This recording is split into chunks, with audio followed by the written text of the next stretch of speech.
కలిసిందో వారిద్దరికీ దోస్తీ కలిసింది. వయసులో 10 ఏళ్ల వ్యత్యాసం ఉన్న ఏజ్ ఈజ్ జస్ట్ నెంబర్ అనుకున్నారు. కలిసి కాపురం పెట్టేశారు. సిటీ కల్చర్ కు అలవాటు పడ్డారు. పబ్బులు, రెస్టారెంట్లంటూ లావిష్ లైఫ్ గడపాలనుకున్నారు. కాకపోతే ఆస్తి మురడు, ఆశ బారడు టైప్ వారిది. దాంతో ఆ జంట కొత్త అవతారం ఎత్తింది. రోడ్డుపై ఒంటరిగా వెళ్లే వారిని టార్గెట్ చేసింది. హైదరాబాద్ జూబ్లీ హిల్స్ లో కలకలం రేపిన ఆ క్రిమినల్స్ లవ్ స్టోరీ ఏంటో మీరు చూడండి.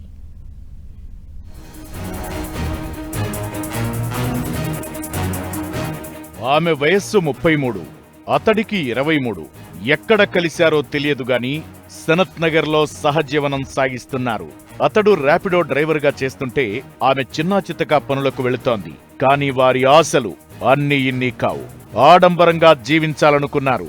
తమ జల్సాలకు కావాల్సిన డబ్బు కోసం చైన్ స్నాచింగులను ఎంచుకున్నారు. అతడు బండి నడిపితే ఆమె టార్గెట్ సెలెక్ట్ చేస్తుంది.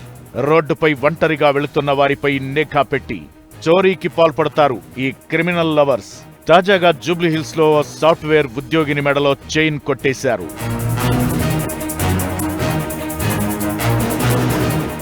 ఇదిగో ఇక్కడ కనిపిస్తున్న వీరిద్దరే ఆ క్రిమినల్ లవర్స్. వీరి పేర్లు రేవతి, నరేంద్ర.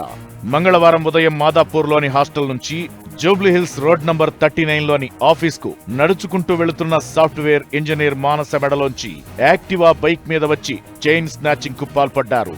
అనంతరం అక్కడి నుంచి ఉడాయించారు. స్థానికంగా ఉన్న పోలీసులకు బాధితురాలు ఫిర్యాదు చేయగా హుటాహుటిన అక్కడికి చేరుకున్నారు. సంఘటనా స్థలాన్ని పరిశీలించి ఆమెను మరిన్ని వివరాలు అడిగి తెలుసుకున్నారు. ఈ ఘటనపై కేసు నమోదు చేసిన జూబ్లీ హిల్స్ పోలీసులు కేసు నమోదు చేసి దర్యాప్తు చేపట్టారు.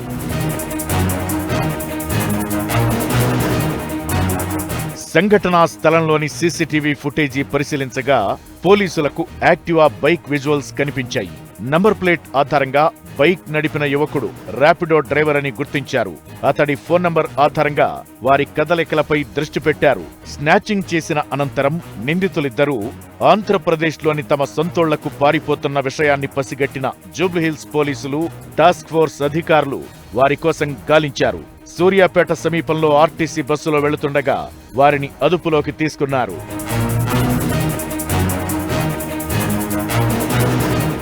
నిందితుల దగ్గర నుంచి చోరీ చేసిన సొత్తును స్వాధీనం చేసుకున్నారు పోలీసులు. జల్సాల కోసం స్నాచింగ్ చేసినట్లు పోలీసులు గుర్తించారు. నిందితులపై కేసు నమోదు చేసిన పోలీసులు ఇద్దరిని కోర్టులో హాజరుపరిచి రిమాండ్కు తరలించారు.